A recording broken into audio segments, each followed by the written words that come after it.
So when I was using my thickness planer last night, the dust extraction wasn't working at all.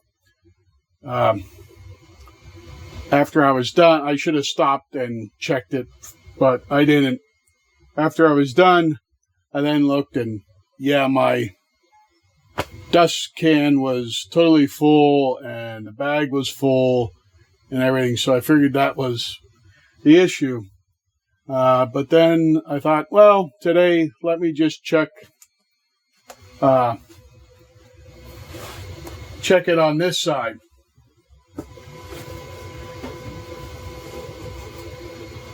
So, yeah.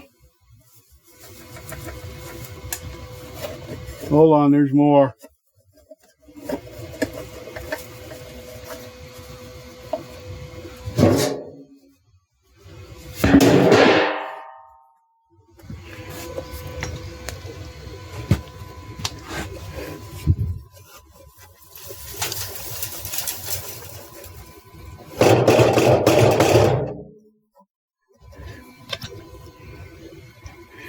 Yeah, that was a little clogged.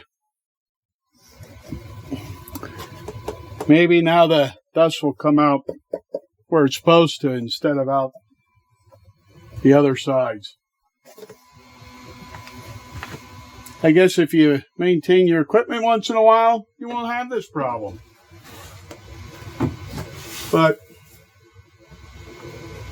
it's too much like work.